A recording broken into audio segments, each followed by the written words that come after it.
Students, I hope आप सभी बढ़िया होंगे। यहाँ पर अब आपका स्टार्ट हो रहा है यूनिट 1, आपने कंप्लीट कर लिया।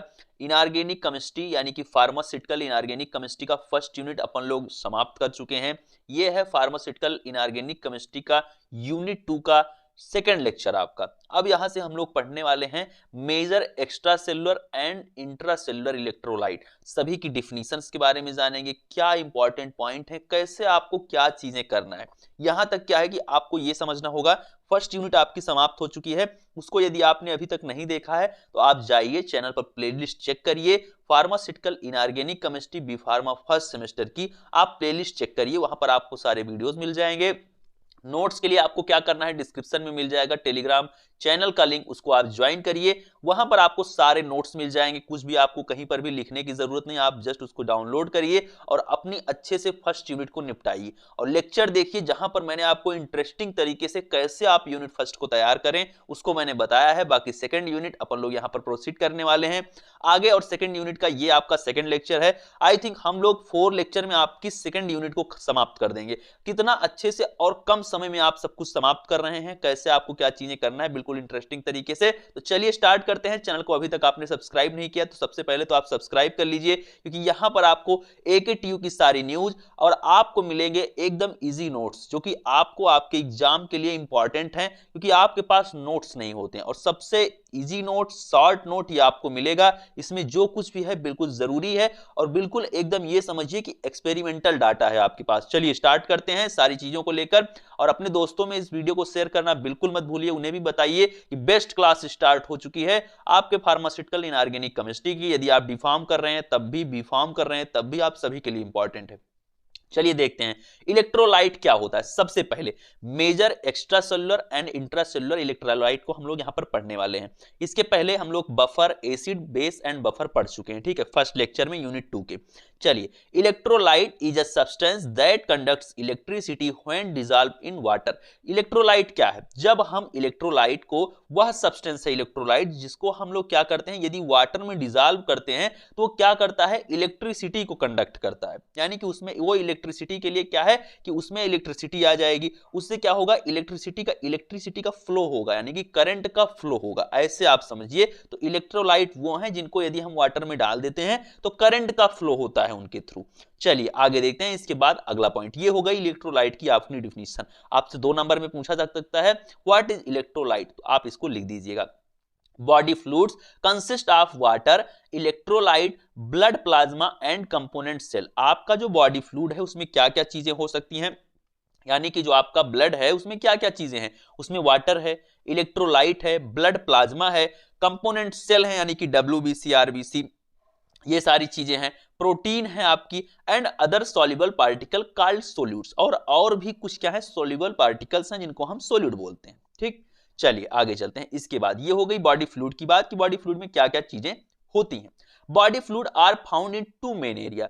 जो आपका बॉडी फ्लूइड है वो 2 मेन एरिया में आपका पाया जाता है आपके बॉडी में। एक तो वो होता है जो कि आपके सेल के अंदर पाया जाता है बॉडी फ्लूइड, एक वो होता है जो आपके सेल के बाहर पाया जाता है। जो आपके सेल के अंदर बॉडी फ्लूइड पाया जाता है स्टूडेंट, उसको हम बोलते हैं इंट्रा सेलुलर, और जो आपके सेल के बाहर पाया जाता है बॉडी फ्लूइड उसको हम बोलते हैं एक्स्ट्रा सेलुलर। तो उसी चीज के बारे में आपका यहां पर बताया गया है कि 2 तरह के बॉडी फ्लूइड आपके पाए जाते हैं, जो कि एक है आपका इंट्रासेलुलर फ्लूइड्स और एक्स्ट्रा सेलुलर फ्लूइड। इंट्रासेलुलर क्या मैंने अभी आपको बताया था कि इनसाइड द सेल, और एक्स्ट्रा सेलुलर यानी कि आउटसाइड द सेल, इसमें लिखा भी गया, are found inside the cell and are made up of protein, water, electrolyte and solutes. The most abundant electrolyte in intracellular fluid is potassium, magnesium, phosphate, ions etc. ये आपके intracellular में पाए जाते हैं। ये इलेक्ट्रोलाइट कौन से, पोटेशियम, मैग्नीशियम और फास्फेट के आयंस आपके इंट्रासेलुलर में पाए जाते हैं।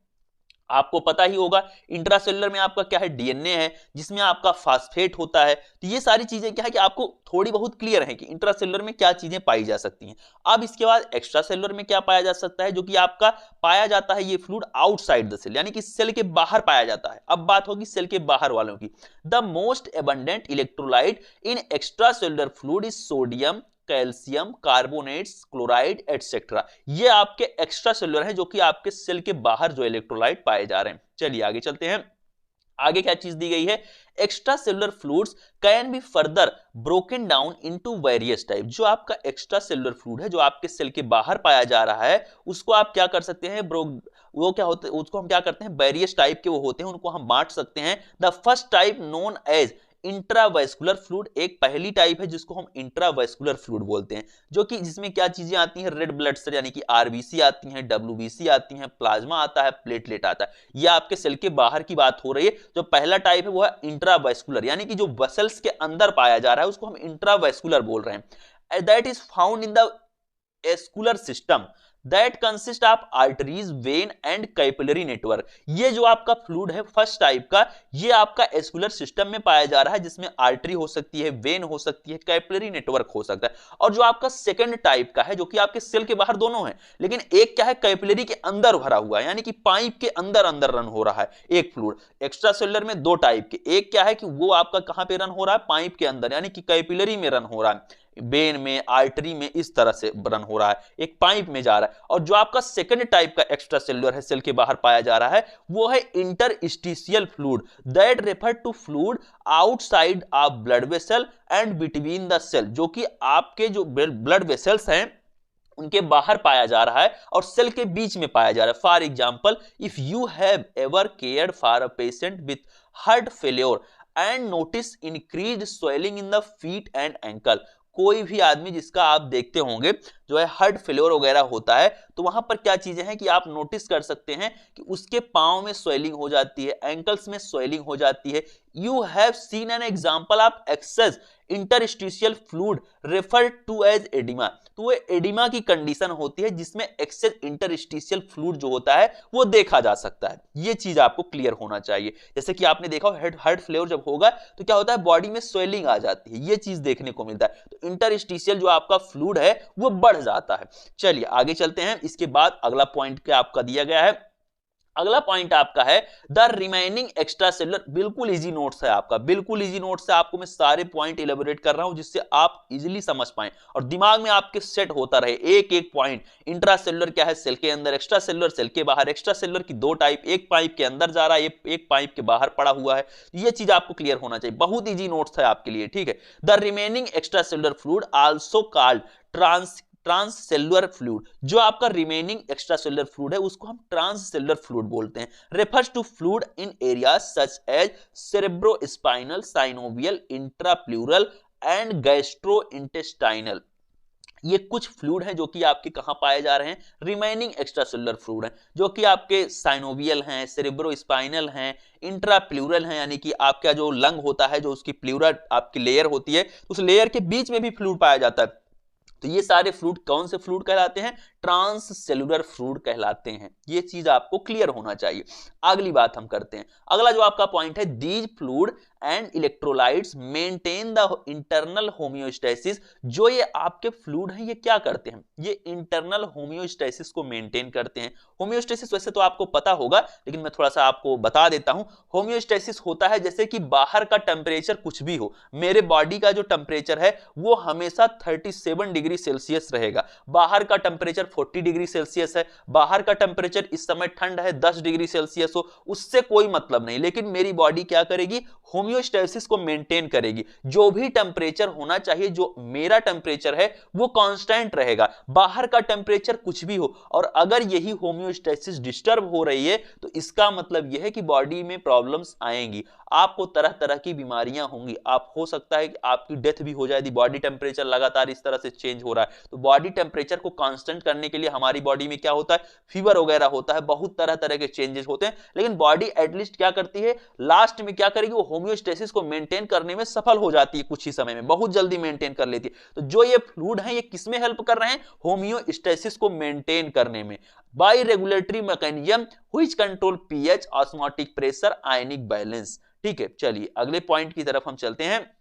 अगला पॉइंट आपका क्या है, अब है function of major physiological ion. कुछ फिजियोलॉजिकल आयन हैं, उनके हम यहां पर क्या पढ़ने वाले हैं, फंक्शन पढ़ने वाले हैं, उनके कार्य के बारे में पढ़ने वाले हैं। वो एलिमेंट कौन से हैं, वो किस फूड रिसोर्स से आपको प्राप्त होंगे, उनको कितना आपको पर डे लेना चाहिए, उनका एब्जॉर्प्शन कैसे होता है, उनका मेटाबॉलिज्म कैसे होता है, प्रिंसिपल मेटाबॉलिक फंक्शन उनका क्या है, क्लिनिकल कंडीशन में जब उनकी डिफिशियंसी हो जाती है हम उसको क्या बोलते हैं, और क्लिनिकल कंडीशन में जब उनकी एक्सेस में प्रेजेंस होती है यानी कि जब वो ज्यादा मात्रा में पाए जाते हैं तब उनकी कौन सी कंडीशन हम कहते हैं। तो चलिए वही चीज हम देख रहे हैं। तो एलिमेंट में जो आपका पहला एलिमेंट है स्टूडेंट वो है क्लोराइड। क्लोराइड आयन आपका है। यहां पर जो क्लोराइड आयन आपका दिया गया है वो आपका कहां से प्राप्त हो रहा है, किस फूड रिसोर्स से प्राप्त हो रहा है। वो आपका जो क्लोराइड आयन है वो आपका टेबल साल्ट से। टेबल साल्ट में आप जानते हो कि NaCl होता है, तो NaCl से क्या है आपको क्लोराइड आयन मिल रहा है।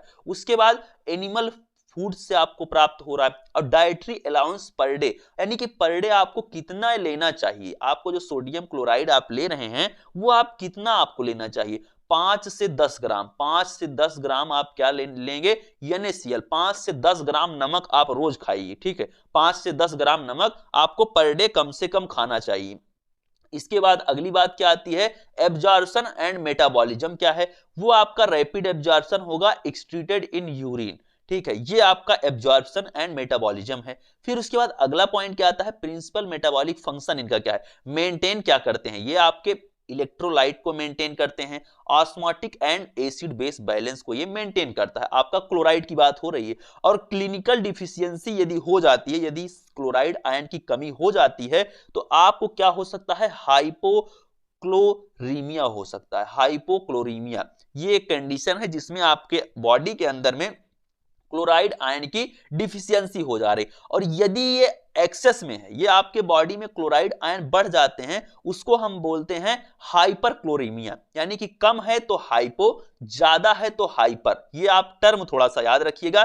किसी भी कंडीशन में यदि बॉडी में किसी चीज की या कहीं पर किसी चीज की कमी हो रही है हम उस कंडीशन को हाइपो बोलते हैं, और यदि ज्यादा है तो उसको हम हाइपर बोलते हैं। ये चीज आप थोड़ा सा ध्यान रखिएगा। ब्लड प्रेशर भी जब बढ़ जाता है उसको हम हाइपरटेंशन बोलते हैं, आपको पता होगा, उसको हम हाइपरटेंशन भी बोलते हैं।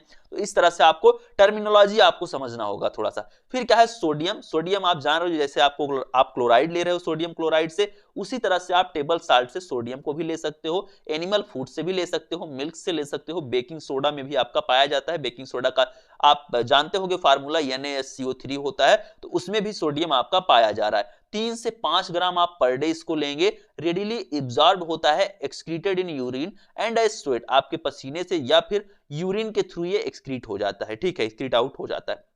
इसका जो आपका मेटाबॉलिक फंक्शन है वो क्या है, maintain proper hydration, osmotic pressure and acid base balance and muscle contraction. Sodium आपका आप जानते होंगे मसल कॉन्ट्रैक्शन में हेल्प करता है। एचएपी में मैंने आपको पढ़ाया है, उसका लेक्चर मैं आपको दे दूंगा, आप घबराइए मत। डिस्क्रिप्शन में दिए गए टेलीग्राम ग्रुप में मैं एचएपी के सारे लेक्चर डाल दूंगा, आपको बिल्कुल भी परेशान नहीं होना है। और जो भी बचा हुआ 2 यूनिट है उसको मैं जल्द ही खत्म करने वाला हूं, एग्जाम के पहले सिलेबस खत्म होगा, बिल्कुल घबराइएगा नहीं। चलिए, क्लिनिकल डिफिशियंसी क्या बोलते हैं, हाइपोनाइट्रीमिया, डिहाइड्रेशन, और इसी को एडिसन्स डिजीज भी बोलते हैं, ठीक है। एडिसन्स डिजीज यदि आ जाए 2 नंबर का क्वेश्चन कि क्या होता है, तो आप वहां पर लिख सकते हैं, क्या लिख सकते हैं कि डिफिशियंसी ऑफ सोडियम को हम क्या बोलते हैं, एडिसन्स डिजीज बोलते हैं। जिसमें क्या हो जाएगा, आपका मेंटेन नहीं रह पाएगा हाइड्रेशन, आप osmotic pressure, acid base balance और मसल कॉन्ट्रैक्शन, इन सारी चीजों को मिला के हम एडिसन्स डिजीज बोल रहे हैं, कॉज हो जाएगा। यदि डिफिशियंसी होती है सोडियम की तो एडिसन्स डिजीज हो जाएगी।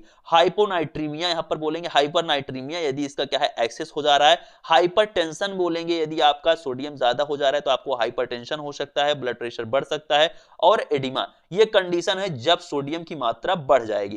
कैल्शियम आप कहां से लेंगे, कैल्शियम का जो सोर्स है वो है आपका मिल्क, और उसके बाद मिल्क प्रोडक्ट और एग। ये आपका कैल्शियम का सोर्स है, 0.8 ग्राम पर डे आपको लेना है। और उसके बाद क्या है, poorly absorb according to body need, parathyroid hormone control blood calcium level and mobilize it into bone, ठीक है। ये आप याद रखिएगा, ये है इसका एब्जॉर्प्शन और मेटाबॉलिज्म। फिर उसके बाद क्या है, आपका यहां पर दिया गया है कि इसके बाद का जो आपका पॉइंट है, इसका मेटाबॉलिक फंक्शन क्या होता है, ये कहां पर वर्क करता है। तो हार्डनिंग ऑफ बोन में आपका कैल्शियम हेल्प करता है। आप जानते हो कि आपके बोन, जो आपकी बोन है वो जो उसकी मजबूती है उसके लिए कौन रिस्पॉन्सिबल है, कैल्शियम रिस्पॉन्सिबल। तो hardening of bone and teeth, blood clotting, neuromuscular irritability, तो इन सब चीजों में आपका वर्क कर रहा है कैल्शियम। उसके बाद क्या है कि यदि कैल्शियम की डिफिशियंसी हो जाती है आपकी बॉडी में तो चाइल्ड में रिकेट्स हो जाता है, ओस्टियोपोरोसिस हो सकता है, हाइपोकैल्सीमिया हो सकता है। हाइपो शब्द का ही मतलब है कमी, यानी कैल्शियम की कमी, तो डिफिशियंसी के कंडीशन में ये हो जाएगा। और यदि इसकी मात्रा बढ़ जाती है, कैल्शियम आपका बढ़ जाता है आपकी बॉडी में, तो क्या होगा, हाइपर कैल्सीमिया हो जाएगा, किडनी स्टोन भी हो सकता है इस कंडीशन में। ठीक है, चलिए आगे चलते हैं। बाइकार्बोनेट आयन यदि आपका होता है वो कहां से मिलेगा आपको, वो आपका मिलता है यहाँ पर सिट्रस से, यानी कि खट्टे फ्रूट जो आपके होते हैं, सिट्रस फ्रूट्स एंड मिल्क में आपका पाया जाएगा bicarbonate. Bicarbonate salt is neutralised by gastric acid in stomach, most of CO2 is exhaled through lungs but some as per body requirement is converted into carbonic acid and bicarbonate. जो आप CO2 लेते हो उससे भी क्या है कि bicarbonate बन जा रहा है, यानी कि आपको बाइकार्बोनेट के लिए आप इन सब चीजों पर, प्रोडक्ट्स पर भी आधारित हो, और आपके कार्बन डाइऑक्साइड भी है जो है वो क्या कर रही है, आपका फुलफिल कर रही है, बाइकार्बोनेट आयन की आपकी कमी को पूरा कर रही है। इसमें क्या है, ये आपका किसके लिए वर्क करता है, ये आपका बॉडी में आपके लिए मेंटेन करता है हाइड्रेशन को, electrolyte, physiological acid base balance को। और यदि इसकी डिफिशियंसी हो जाती है बॉडी में तो एसिडोसिस हो जाती है, और यदि इसकी अधिकता हो जाती है यानी कि एक्सेस हो जाता है तो एल्कलोसिस हो सकता है। किसका, बाइकार्बोनेट से, आपको याद रखना है। उसके बाद हम चलते हैं आगे। इंट्रासेलुलर जो आपके आयन है उनकी कमी क्या होती है, कौन से आयन है, इंट्रासेलुलर जो आपका आयन है वो है आपका फास्फेट आयन। फास्फेट आयन आपको कहां से मिलेगा, मिल्क से मिलेगा, एग यॉक से मिलेगा और होल ग्रेन से मिलेगा। पर डे आपको 0.8 ग्राम इसको लेना है, अलाउंस पर डे जो आपकी है। Radially absorb from intestine and excreted by kidney, predominant constituent of teeth and bone, consist of ATP, NAD, FAD, nucleoprotein. आप फास्फेट जान ही रहे हो कि ये आपका किसका पार्ट है, डीएनए का पार्ट है।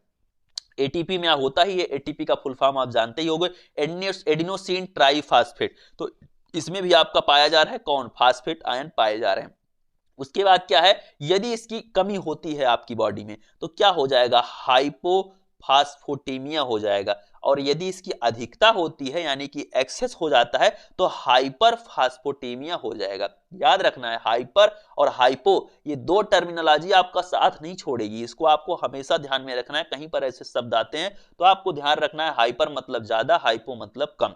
पोटेशियम की हम बात करते हैं तो पोटेशियम आपका वेजिटेबल से मिलेगा, मिल्क प्रोडक्ट से मिलेगा, यॉक मीट से मिलेगा। पर डे जो इसकी अलाउंस है वो आपकी है 1.5 टू 4.5 ग्राम, रेपिडली एब्जॉर्ब हो जाएगा, एक्सेस एक्सक्रीटेड बाय किडनी, या आपका किडनी से एक्सक्रीट आउट हो जाएगा। उसके बाद जो इसमें क्या हो रहा है आपका, कहां पर है इसका यूज, कहां है आपकी बॉडी में, तो ये मेंटेन कर रहा है एसिड बेस को, उसके साथ ये वाटर बैलेंस कर रहा है, बफर कॉन्स्टिट्यूएंट, न्यूरोमस्कुलर इरेटिबिलिटी के लिए रिस्पॉन्सिबल है। यदि इसकी कमी होती है बॉडी में तो आपको हो जाएगा हाइपोकैलेमिया, और यदि इसकी अधिकता होती है पोटेशियम की तो आपको हो जाएगा हाइपरकैलेमिया। इसको आपको ध्यान रखना है।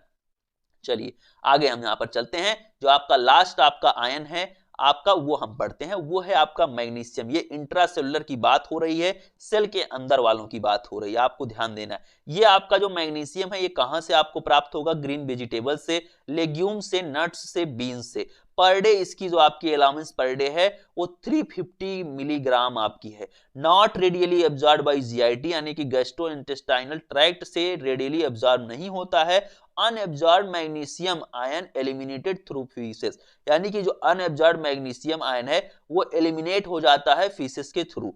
इसका आपको ध्यान रखना है। ये आपका किसके काम आता है आपकी बॉडी में, essential component of several enzyme involving phosphate metabolism में आपका ये वर्क करेगा। Constituent of teeth and bone, ये आपका जो मैग्नीशियम है, कैल्शियम और मैग्नीशियम आप दोनों याद रखिएगा, ये टीथ और बोन के कॉन्स्टिट्यूएंट हैं। जो कि आपका कैल्शियम क्या कर रहा था, वो आपका हार्डनिंग ऑफ बोन वगैरह में आपका वर्क करता है। ठीक है, उसके साथ ही यदि आपके बॉडी में इसकी कमी हो जाती है मैग्नीशियम की तो आपको हाई ब्लड प्रेशर हो जाएगा और हार्ट डिजीजेस भी हो सकती हैं। इसका आप ध्यान रखिएगा, हो ही जाएंगी जब इसकी कमी होगी तो। और उसके साथ ही यदि इसकी अधिकता होती है, मैग्नीशियम ज्यादा हो जाता है आपकी बॉडी में, तो यहां पर कौन सी कंडीशन है, hyper magnesaemia, depress the nervous system, जिससे आपका जो नर्वस सिस्टम है वो क्या हो जाएगा, डिप्रेस हो जाएगा। ये रहे इंट्रासेलुलर और एक्स्ट्रा सेलुलर आयंस के बारे में जो आपके लिए जरूरी हैं। अब हम यहां पर बात करते हैं आपकी रिप्लेसमेंट थेरेपी के बारे में कि क्या है electrolytes used in replacement therapy. तो इसको आप ध्यान दीजिएगा यहां से। अभी तक आपको सारी चीजें समझ में आ गई हैं? कमेंट करो फटाफट, कैसे लग रहा है आपको सारी चीजें, क्या आपको समझ में आ रही हैं? जो भी है आप कमेंट करके जरूर बताइए। वीडियो का फीडबैक हर स्टेप पर आपका इंपॉर्टेंट है कि क्या चीजें आपको समझ में आ रही हैं, क्या चीजें आपके लिए इजी हैं, जहां पर आप क्लास में पढ़ रहे हो क्या उससे बेहतर सब कुछ हो पा रहा है। तो बिल्कुल आप कमेंट करिए और फोड़ के आएंगे आप एग्जाम में। Electrolytes used in replacement therapy, the basic objective of replacement therapy is to restore the volume and composition of body fluid to normal condition. The basic objective है जो आपके रिप्लेसमेंट थेरेपी का, वो क्या है? रिस्टोर करना। किसको? Volume and composition of body fluid को नॉर्मल कंडीशन में। यही इसका यूज है रिप्लेसमेंट थेरेपी का, जिसके लिए हम इलेक्ट्रोलाइट को यूज करते हैं रिप्लेसमेंट थेरेपी में। क्या है इसके बाद का point? Volume contraction is life threatening because it comprises the circulatory system, causes blood volume to drop, heart output to decrease and the integrity of microcirculation is compromised। तो ये सारी चीजें आपके साथ हो सकती हैं, ये लाइफ थ्रेटनिंग है। यदि वॉल्यूम कंट्रैक्शन होता है, आपके शरीर में आयंस की कमी हो रही है, तो ये समझ लीजिए कि आप एक भयंकर बीमारी की तरफ बढ़ रहे हैं। कोई आपके बॉडी में बहुत ज्यादा प्रॉब्लम हो सकती है यदि किसी भी आयंस की कमी हो रही है आपकी बॉडी में। तो ये सारी चीजें हैं जिसके लिए हम आपका क्या करते हैं? रिप्लेसमेंट थेरेपी करते हैं इन इलेक्ट्रोलाइट्स का। चलिए आगे देखते हैं। A prompt infusion is required to normalise the condition. इस कंडीशन को हम नॉर्मलाइज करने के लिए इन्फ्यूजन करते हैं। जैसे कि पहला आपका दिया गया है सोडियम का रिप्लेसमेंट। सोडियम का रिप्लेसमेंट करते हैं, उसके लिए क्या चीजें दी गई हैं? सोडियम रिप्लेसमेंट होता है तो इसमें यहां पर क्या चीजें दी गई हैं? आपकी सोडियम क्लोराइड का इंजेक्शन होगा, जिसमें क्या होगा? 0.9% NaCl होगा, उसको हम क्या कर रहे हैं? इंजेक्ट कर रहे हैं। फिर उसके साथ ही आपका यहां पर fructose and sodium chloride injection होगा। यह आप याद रखिए, बहुत इंपॉर्टेंट पॉइंट है आपके। Sodium and chloride injection, it contains sodium और sodium fructose and sodium chloride injection में क्या है? 10% फ्रक्टोज है और 0.9% NaCl है। यह आपका क्वेश्चन बहुत इंपॉर्टेंट है। रिंगर्स इंजेक्शन में आपका क्या है? 0.86% NaCl है। ठीक है, यह चीज आपको क्लियर है। अगला पॉइंट क्या है? Potassium replacement. पोटेशियम रिप्लेसमेंट में क्या चीजें हैं? कौन से इंजेक्शन आपके आते हैं? Potassium chloride injection available as concentrate 1.5 gram in 10 ml, 3 gram in 12.5 ml and 20 ml। फिर इसके साथ ही जो पोटेशियम रिप्लेसमेंट का अगला आपका इंजेक्शन आता है वो कौन सा है? Lactated Ringer's injection. It contains 0.03% KCl। Potassium gluconate tablet आता है जिसमें क्या होता है? It contains 1.17 gram of potassium gluconate. ये है आपका पोटेशियम रिप्लेसमेंट। आप देख रहे हैं कि आप कैसे रिप्लेसमेंट कर सकते हैं पोटेशियम का, सोडियम का। तो इस तरह से आप ये इंजेक्शन के थ्रू रिप्लेस करते हैं। ठीक है, कमी को आप पूरा कर रहे हो। चलिए आगे देखते हैं कैल्शियम रिप्लेसमेंट के बारे में। कैल्शियम रिप्लेसमेंट में क्या चीजें हैं? कैल्शियम ग्लूकोनेट इंजेक्शन होता है। It contains 97 milligram of calcium gluconate पर ml 97 milligram of calcium gluconate होगा। रिंगर्स इंजेक्शन में आपका इट कंटेन्स 0.033% ऑफ CaCl2 यानी कि कैल्शियम क्लोराइड होगा रिंगर्स इंजेक्शन में 0.033%। लैक्टेटेड रिंगर्स इंजेक्शन में इट कंटेन्स 0.02% कैल्शियम क्लोराइड। तो ये बात हो गई किसकी? आपकी इलेक्ट्रोलाइट रिप्लेसमेंट थेरेपी की बात हो गई, जो कि आपके लिए इंपॉर्टेंट थी, बहुत ज्यादा आपके लिए इंपॉर्टेंट थी। चलिए आगे देखते हैं इसके बाद क्या पॉइंट है। इन्हीं को हम क्या करते हैं? अब इनके प्रिपरेशन को पढ़ेंगे। इनके प्रिपरेशन को मैं आपको नेक्स्ट लेक्चर में कवर करूंगा, जिससे आपको इन आयंस के बारे में बताया जा सके क्या है इनकी प्रॉपर्टी, इन मॉलिक्यूल्स की क्या प्रॉपर्टी है। आप NaCl चढ़ा रहे हो, उनकी क्या प्रॉपर्टी है, उसको यदि आप ले रहे हो तो उसकी क्या प्रॉपर्टी है, किस तरह से ये इलेक्ट्रोलाइट वर्क करते हैं, इन सभी के बारे में हम नेक्स्ट लेक्चर में पढ़ेंगे। ये आपकी बात हो गई, कुछ इंपॉर्टेंट बात इस पे हो गई कि आपकी क्या होती है इलेक्ट्रोलाइट रिप्लेसमेंट थेरेपी, क्या होती है इंट्रासेलुलर एंड एक्स्ट्रासेलुलर फ्लूइड्स क्या होते हैं, उनमें कौन से आयन होते हैं, उनके कौन से फूड रिसोर्सेज हैं, उनकी कमी से कौन सी डिफिशियंसी हो सकती है, उनकी अधिकता से कौन सी डिफिशियंसी हो सकती है। तो ये सारी चीजें आपने पढ़ लिया है। क्या चीजें थी, आपको कैसे समझ में आई, कमेंट में आप वीडियो का फीडबैक जरूर दें। साथ में टेलीग्राम चैनल को आप ज्वाइन करके रखिए, जहां पर आपको नोट्स जब भी ये यूनिट समाप्त होगी आपको सेंड किया जाएगा। फर्स्ट यूनिट का नोट्स आप डाउनलोड कर लीजिए, उसको मैंने दे दिया है, आप उसको डाउनलोड करिए। मुझे आप इंस्टाग्राम पर फॉलो करिए, जिसका लिंक आपको डिस्क्रिप्शन में मिल जाएगा। वीडियो को ज्यादा से ज्यादा लाइक करिए, अपने दोस्तों में शेयर करिए, अपने क्लासमेट में शेयर करिए और हमें बताइए कमेंट में कैसे लगा वीडियो। मिलते हैं नेक्स्ट वीडियो में नेक्स्ट लेक्चर के साथ, बिल्कुल एकदम अच्छे से आपको सारी चीजें समझ आ गई होंगी। Thank you, love you all, नमस्कार।